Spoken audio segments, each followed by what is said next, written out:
eto, may nakita na naman tayo. Eto na namang talagang itong si John Nery ng Inquirer, kolumnista ng Inquirer. Meron na naman siyang artikulo na bumabanat na naman sa mga sampa, di sa gobyerno. Kasi, tingnan po ninyo yung kanyang kolong. Ang title Bill of Horrors. Pero ibig ko sabihin yun daw, panukalang batas. Punong-puno ng mga horrors. Mga nakakatakot. Dahil sabi, nagtatanim na naman to ng kagulumihanan. Kasi po yung ating kongreso ngayon ay nagdi-deliberate o pinag-uusapan po nila yung panukalang batas na ang pamagat ay Anti-Terrorism Act of 2020. At sa ngayon po kay Nery, ito raw, panukalang batas ito, ang pinakamagandang daw gawin dito pigilin natin ang pagpasa. Ito pong Anti-Terrorism Act of 2020. Nakapasa na po ito sa Senado. So, kung hindi tayo nagkakamali, Senate Bill 1083.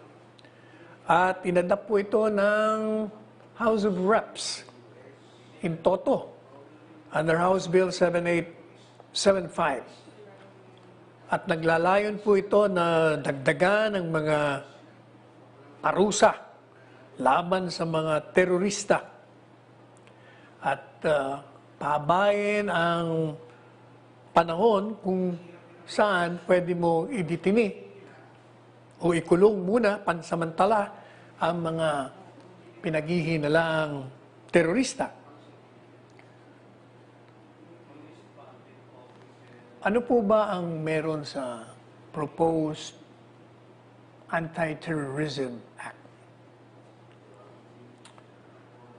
Unang-una, dun po sa panukalang batas na yon, dinidefine doon kung ano ang terorismo. Kasi dun sa Human Security Act of 2007, hindi naman na-define doon exactly kung ano yung terrorism.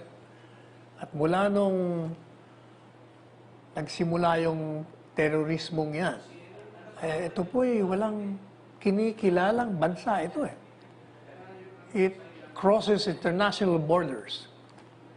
At walang pinipili ito. Talagang pag ito pumasok ng mga terorista, talagang pinapatay, sinisira lahat ng mga ari-arian. At dahil nga dun sa kakulangan ng batas, ilan lang bang nausing natin at na-convict dito? Dalawa. Madali sabi, maraming dapat punuan yung batas na yun.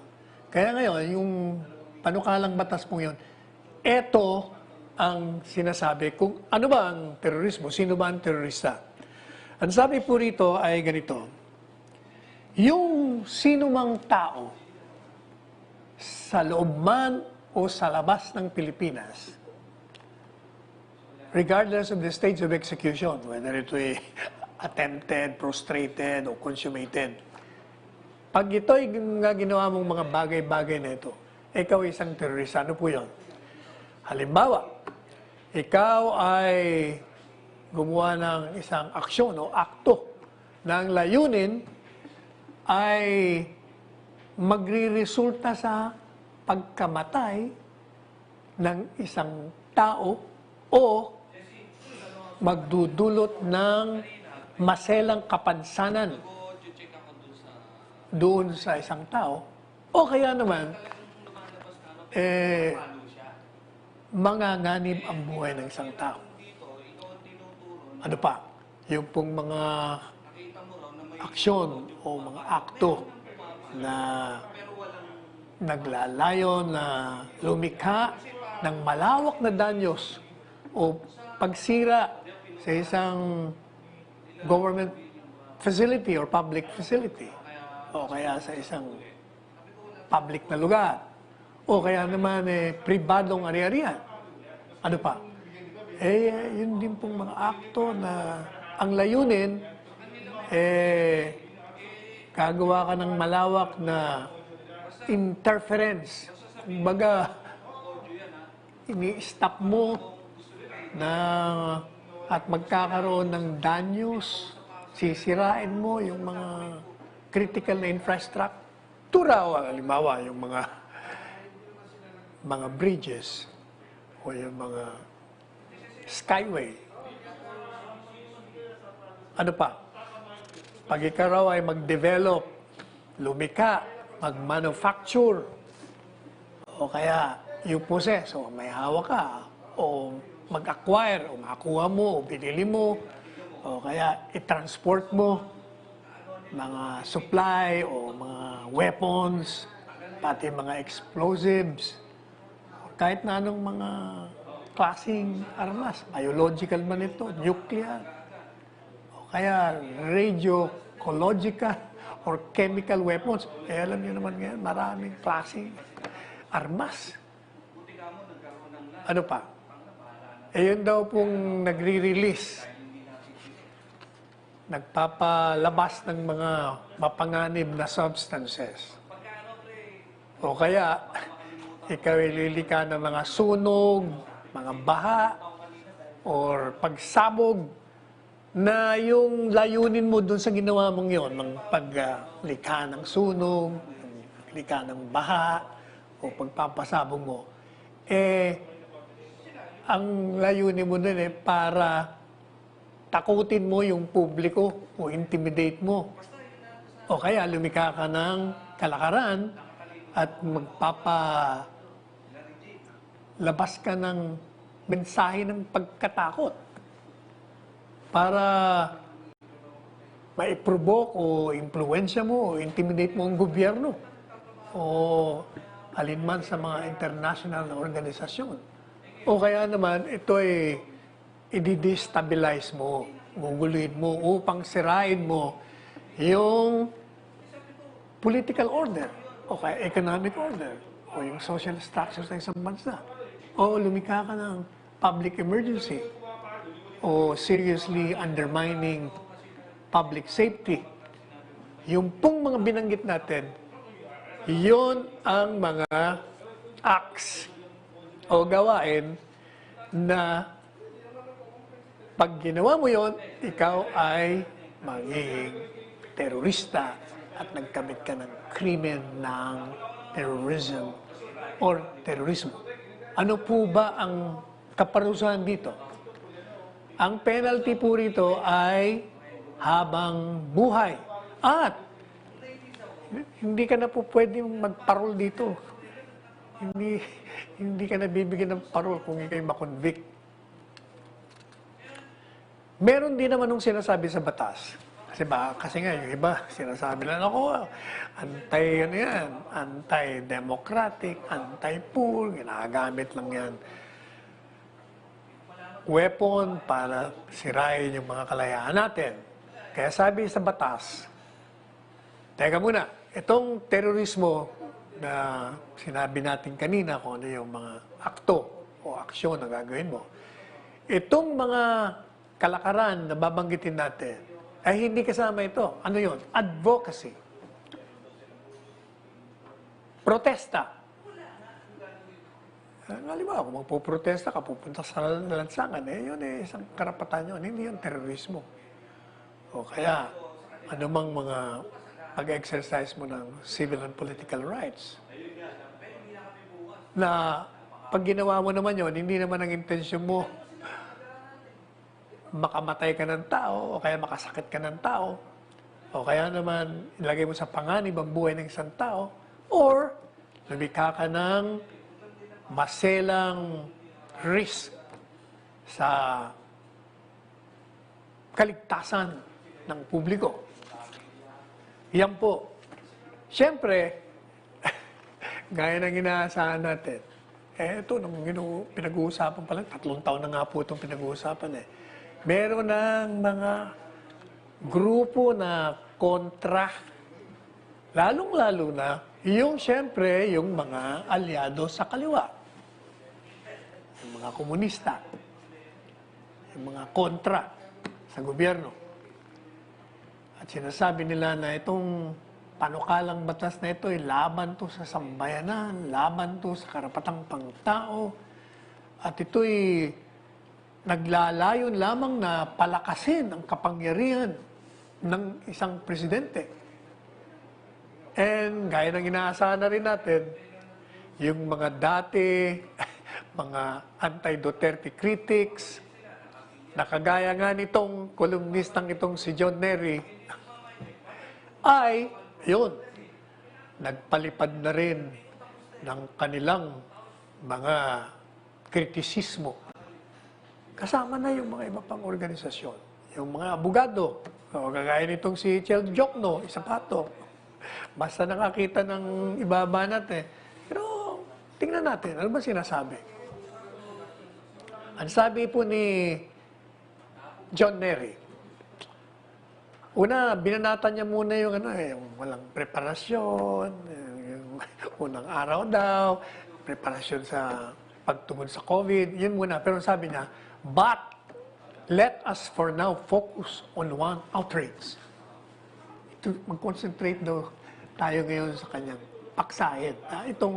Ito na nga panukalang batas na sa ngayon sa kanya, ang pinakamagandang gawin natin dito huwag natin ipasa ito. Sa ngayon po sa kanya, and let us quote what he said, of the many infirmities in the proposed law, sa dami daw ng mga mali dun sa panukalang batas, ang pinakamaselan daw ay yung political pathology. Ito daw suffers from a debilitating hallucination.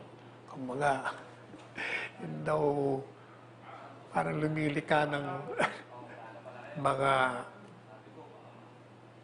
sa mind mo, kumbaga naghahalak, ano mga hallucinations sa ano. Para ka nababangungot kung natutulog ka. Hallucinate, iba-iba na ang mga nasa isip mo.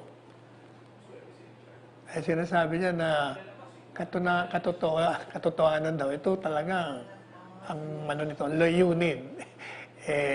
Gamitin to laban sa sambayanan, sa karapatan. Palakasin ang kapangyarihan ng isang presidente. And doon po sa artikulo niya, meron pa siya mga binabanggit. Sabi niya, naalala ko tuloy, nung panahon ni Marcos, yun, nag-issue siya ng mga presidential commitment orders. Nung sinuspindi ang rebellion ng habeas corpus, yung mga kinulong doon, na suspected subversives, hindi na maka-file ng bail nila, kaya matindi ang dinanas po nila pagkat nakakulong sila nang hindi sila mabigyan ng pansamantalang kalayaan.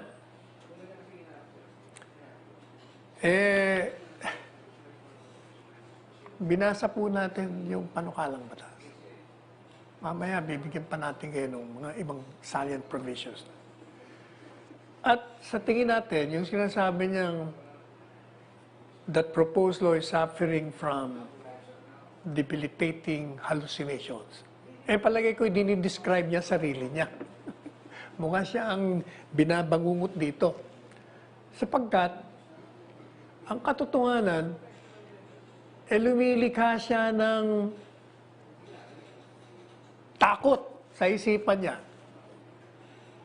Wala namang dapat na ikatakot. Kumbaga, kakalat ka na naman ng kagulumihanan sa taong bayan, Larry, na wala namang katotohanan. Ang tinutukoy niyo po kasi, yun daw, Section 29 ng proposed legislation, nagbibigay ng pagkakulong ng isang suspected terrorist nang walang mandamiento de arresto. Hindi raw judge, hindi rin ang pulis.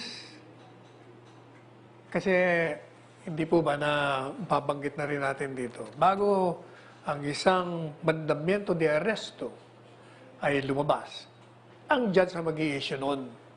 Pero dito raw po sa batas na ito, iba, hindi yung judge, kundi grupo ng mga tao ang binibigyan ng kapangyarihan. Pero tingnan natin muna yung yung Section 29. Ano ba exactly yung Section 29 na sinasabi ni Neri na nakakatakot?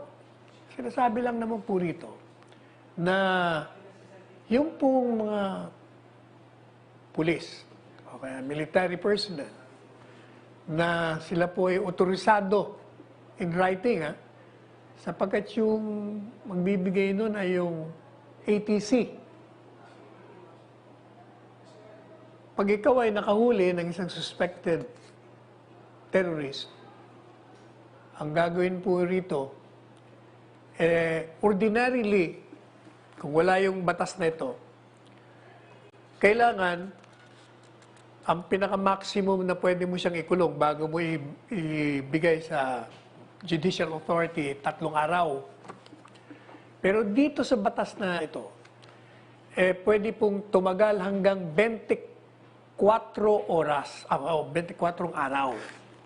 Kasi yung sinasabi po sa batas na sa loob ng 14 calendar days, pwede mo siyang ikulong at pwede mong i-extend ng 10 araw pa.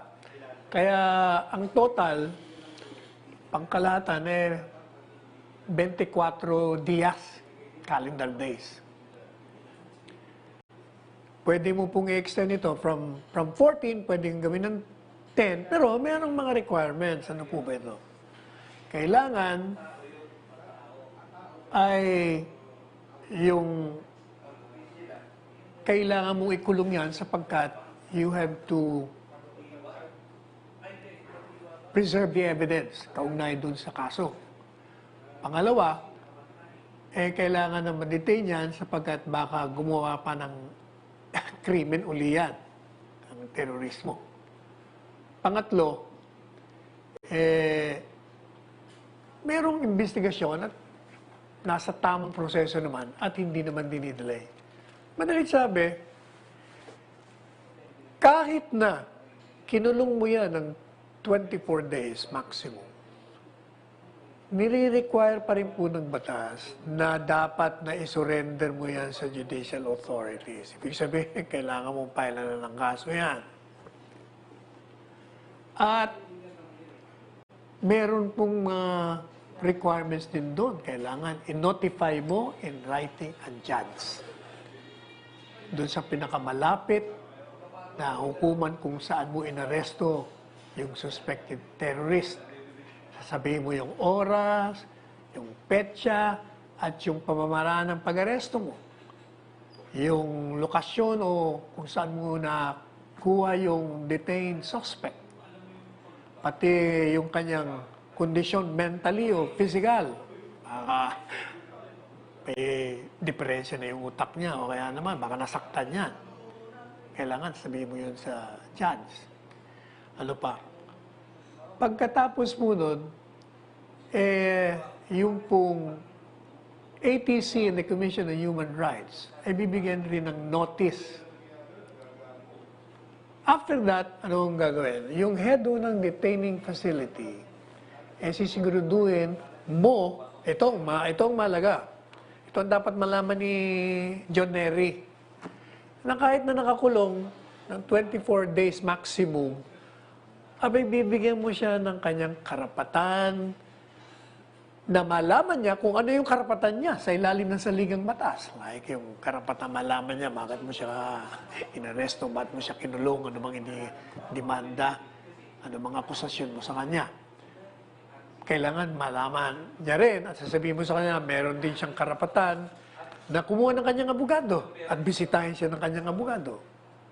Madalit sabi, yan pong mga kalayaan na binibigay ng saligang batas, hindi po tinatanggal. Kaya hindi mo pwedeng sabihin na itong batas na ito, sinisira mo ang karapatan ng suspected terrorist. Anong penalty? Ang penalty po rito, dun sa mga, ito, maganda ho ito kasi baka hindi alam ni Neri, na kung sino man ang lumabag na pulis o military personnel dito sa nire-require ng batas na gawin mo ito, gawin mo yan, pag nakakulong yan, at hindi mo ginawa yon, aba, mananagot ka. 10 taon ang penalty rito. Pag hindi mo ni-notify yung judge after the 24 days. O hindi ba yung pong mga karapatan ng suspected terrorist pinapangalagaan ng panukalang batas nito? Hinabaan lang naman actually. Alam niyo po, kailangan din naman talaga yun. Bakit kanyo? Unang-una, hindi naman po yan aaresto o ikukulong. Sapagkat sa ilalim ng batas, binibigyan ng karapatan ang Estado na magkaroon ng surveillance. Dati-dati hindi pa pwede na mag-tap ka ng mga bawal yung wiretapping. Kasi paano mo nga naman malalaman kung nagpa-plano ito? Siyempre, hindi naman ihahayag yan. Ngayon, kung meron silang karapatan mag-wiretap, o di mahuhuli mo nga naman. Ay, siyempre, pag nalaman mo na ito involved sa planong terorismo, o di medyo meron ka talagang basehang legal na arestuin at makulong yan. Pag yan, after 3 days, pinakawalan mo, balik yan sa dati niya. So, siyempre, kailangan bigyan po natin ng Estado ng mga sangkap, armas na magagamit niya. Sapagkat tandaan nyo, kaya nang binanggit natin kanina, yung terorismo ay napaka-deadly crime ito. Kasi wala nga itong pinipili. Kita nyo naman sa mga bansang pinapasukan ng mga terorista. Kita nyo ang nangyari doon sa Amerika. Di ba? Anong year yun? Matagal na yun. Sa ibang, I remember noon yung pinabagsak nila yung tower sa New York. 2. Ang daming namatay doon. Tandaan nyo si Osama Bin Laden. Ayun, ang number 1 na terrorist doon. Kaya, hindi po natin masasabi na yung batas na ginawa o ngayon ay maaari nang maging batas sapagkat nakapasa na po at sinertify na urgent ni Presidente Duterte. Alam mo po, merong epekto yung merong epekto yung certification ng urgency. Kasi sa ilalim ng saligang batas, ang isang panukalang batas, kailangan po merong tinatawag na first, second, and third reading at sa iba-iba't ng araw.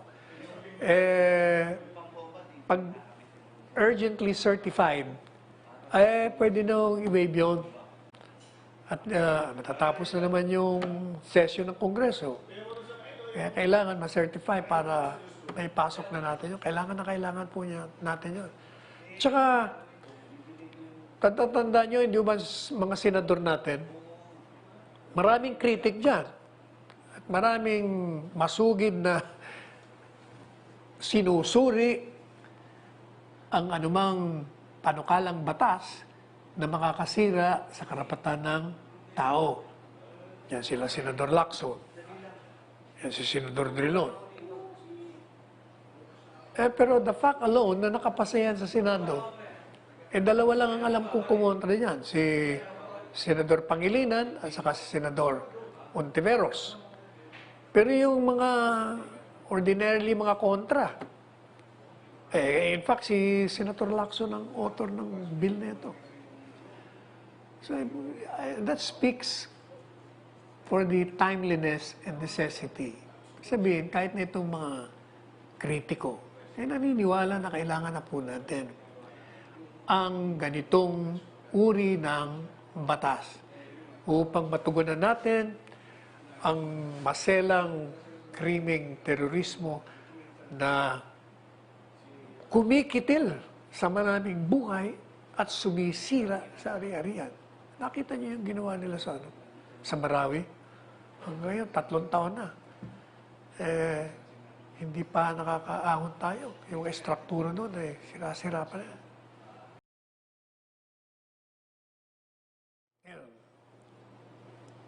Itong si Neri, ang masasabi natin ay ganito. Suriin mong mabuti, John Neri, kung sino yung mga kumukontra. Pero sa totoo lang, sino man kukontra nitong anti-terrorism bill kung hindi yung mga terorista, ayaw nila yan. Siyempre, yung mga subversibo, di ba yung mga CPP, NPA, meron tayong petition sa hukuman na ikaklasify ng mga terorista. Ayaw na rin nila yan, siyempre. Yung mga supporters nila, ayaw nila yung panukalang batas na yan. Si Neri, ayaw din. Tuloy, tinatanong ko sarili, saan ka ba, Neri? Pero siyempre, sasabihin naman hindi naman gaya nga na sinasabi ng panukalang batas. Yung protesta, yung dissent, hindi kasama niya. Kaya karapatan din naman to si Neri magano. Kaya lang, ang nagiging problema kasi ng mga kritiko, gagamitin nila yung kalayaan ng pagpapahayag. Kasi freedom of speech and of the press. Pero kung yun namang paggamit mo ay mali, sapagkat ang batayan mo ay mali, at pinaniniwala mo ang taong bayan sa mali, at lumilikha ka ng kagulimianan, o di ibig sabihin, inaabuso mo. At usually, yun ang refuse, o yan ang taguan ng mga laban sa pamahalaan. Pag sila ay nakikriticize, o kaya naman natitimanda, sabihin nila, they're killing the freedom of the press, speech. Yan ang problema Pag mali ang ginagawa nyo, complaining kayo. Okay lang, gaya nga na sinabi ni Presidente, okay lang yan. Mag-criticize kayo basta nasa factual lamang. Kagaya nga nito, tinatakot mo na naman yung mga tao na kaya may panukalang batas ng terorismo dahil gusto lang na panatilihin sa kapangyarihan ang Pangulo o palawakin ang kanyang kapangyarihan. Malawak na ang kapangyarihan ng Pangulo. Itong panukalang batas na ito, more on the law enforcement. Kailangan talagang mahinto natin ang terorismo dito sa ating bayan. Ano pa bang mga importanteng probisyon ng panukalang batas nito? Yung pong mga nagbabanta, nagagawa ng terorismo, pasok kayo dito. Any person who shall threaten to commit any of the acts. Yung pong mga binanggit natin sa inyong acts na considered terrorism. Pag ikaw yung nagbanta, nagagawin mo pa yon. Banta pa lang yan Aba, ang kaparusahan doon, 12 taon, 12 years. Yun lang pong pagplano. Magte-training ka. O kaya naman, you facilitate the commission of terrorism. Unlawful din po yun. At ang penalty ron, matindi rin. Panghabang buhay na pagkakulong. Yung pong conspiracy, o ibig sabihin, sabwatan na gumawa ka ng terorismo. Yun labag din sa batas. Pati nga yung proposal to commit treason, yung mungkahi pa lang. Mungkahi ka pa lang na ganitong gawin natin, ganyan, ang plano natin laban sa gobyerno. Labag din po sa batas yun. At ang penalty doon ay 12 taon. Yung po inciting to commit treason, any person without taking any direct part, kahit na hindi ka direktamenteng kasama doon sa terorismo, pero you will incite others o manghihikayat ka para gawin yung mga hakbangin na binanggit natin kanina. Naku, labag din po sa batas yun. At 12 taon ang magiging kaparusahan. Ano pa? Yung pong pag-recruit mo ng mga miyembro, any person who shall recruit another to participate, to join, commit, or support any terrorism, labag din po sa batas yun, manghikayat. Ang penalty ano? Ang penalty ay habang buhay. At hindi ka pwede mapagparol. Hindi ka na pwede makalabas, madalit sabi.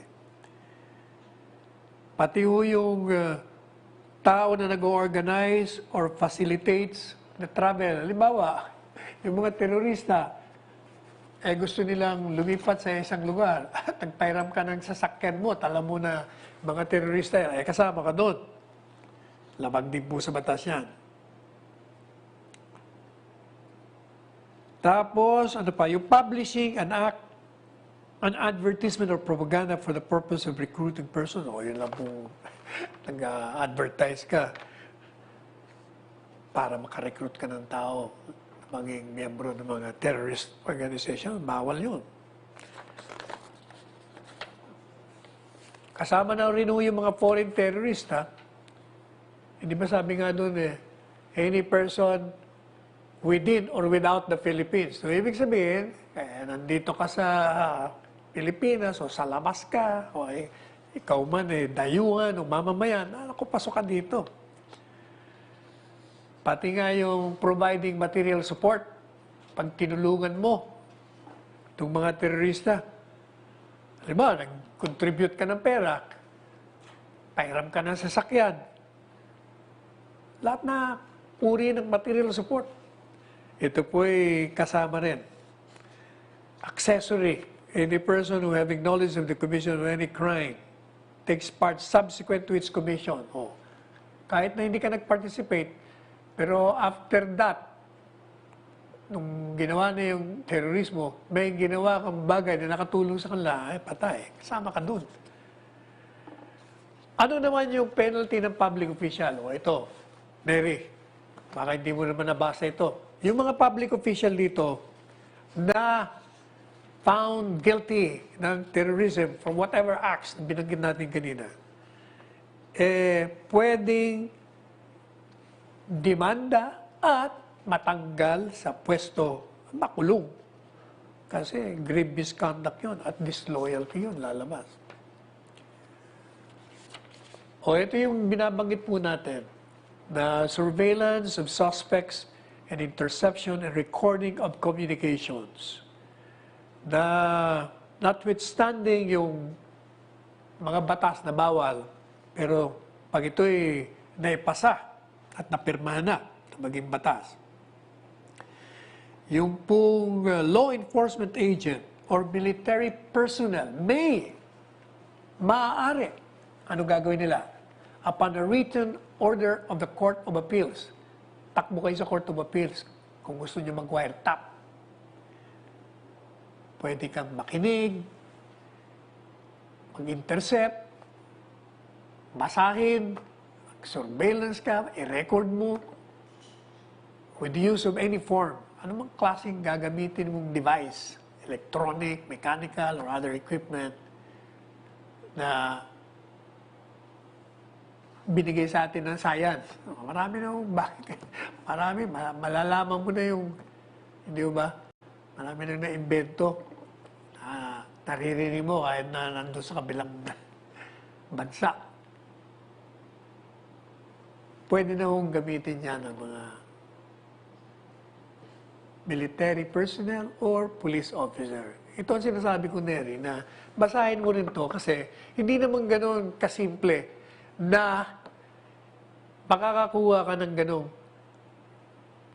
karapatan o kapangyarihan na hindi binibigay sa ordinaryong kalakaran. You have to go to the Court of Appeals. Stricto mga justice no. Kailangan pakita mo talagang meron. So hindi mo sabihin na gagamitin lang yan sa mga kalaman, sa politika. Hindi ho ganoon. Marami pa ho rito. Ito maganda. Rights of person under custodial detention. O, ito ang dapat mabasa ni Neri. The moment a person charged with suspected committing any of the acts defined and penalized, arrested, he shall forthwith be informed. Pag nahuli mo yan, inaresto mo yan, kailangan, immediately, sasabihin mo sa kanya ang kanyang mga karapatan. To be informed of the nature and cause of arrest, isa yun. To remain silent, karapatan niyang manatiling manahimik at magkaroon ng mahusay, independent na abogado. At ikaw pwedeng pumili. Hindi lang yung pwede mo tanggen, binibigyan ka ng abogado. Hindi yan ang gusto ko. Ang gusto ko si Atty. Darren, o kaya si Atty. Chris, o si Atty. Jude. Pwede ka mabili. Ano pa? At kung hindi mo naman kayang bayaran yung 3 abogadong sinabi ko, kung sino pang abogadong gusto nyo, pwede kayong bigyan. Ayan, nandiyan yung ating PAO. Libre yun. And then, hindi nga lang ang PAO, kahit yung IBP, pwede rin. Meron silang free legal services. At duty po nila ito, PAO. Isang tungkulin nila na talagang magbigay sila ng serbisyo. At the moment na mabigyan, sila mismo pupuntahan ngayon, yung mga nakakulong suspected terrorists, at makakausap ninyo. At hindi po itong karapatan na binabanggit natin, hindi ito pwedeng i-waive unless na isusulat mo at meron kang abogadong kasama na sinasabi mo na, hindi ko na kailangan yung mga karapatan na yan. Otherwise, ang penalty po dyan, pag yan ay nilabag mo, 10 taon. 10 taon ang penalty. Isa pa. O, ito, Neri. Baka hindi mo rin ito nabasa. Ang hiling mo kasi. Pag ginamitan mo ng puwersa, dahas, intimidation, yung suspected terrorist na kakulong, ano man ang makukuha mo sa kanya, whether confession, lahat ng impormasyon, hindi mo po pwedeng gamitin yon sa hukuman. Yan ay labag sa ating saligang batas. Any evidence obtained from that person resulting from such treatment shall be in its entirety inadmissible. Hindi pwedeng tanggapin ng hukuman and cannot be used as evidence sa lahat ng mga judicial, quasi-judicial, legislative, or administrative investigation, inquiry, proceeding, or hearing. Isa pa, continuous trial ito. Yung judge kailangan on a daily basis, Monday to Thursday, o Monday, Tuesday, Wednesday, Thursday, 4 na araw na sunod-sunod ang schedule ito. Hindi kagaya ngayon, minsan sa isang buwan kumisa, sa dami ng mga kaso. Pero ito hindi, kahit na maraming kaso, hindi po pwede dito sa panukalang batas na ito. Hindi. Tapusin mo yan. Karoon ka ng bista ng 4 na araw sunod-sunod sa isang linggo. So, yan po yung mga kumukontra. Tingnan nyo munang maigi. Sapagat ito makakabuti sa ating lahat. Tandaan nyo, nanganganib ang Estado sa mga terorista. Nanganganib ang kaligtasan ng mga kababayan natin. Kailangan natin ng isang armas upang masawatan natin. Hindi na matuloy kung ano mga binabalak nilang kasamaan, pagpatay, paggugulo, pagsira, pagbagsak ng gobyerno upang itayo yung kanilang teroristang pamalaan. So, yun po ang mga dapat malaman nating lahat, lalong-lalo na dun sa mga kumukontra, para maliwanagan naman po kayo. Suportahan nyo sapagkat for all you know, kayong mga kontra, kayo ang unang maililigtas dito. Sapagkat sino bang makikinabang kundi tayong lahat. Kung mas sukul na natin, mahuli natin, yung mga merong malalagim na balak laban sa pamahalaan at sa taong bayan.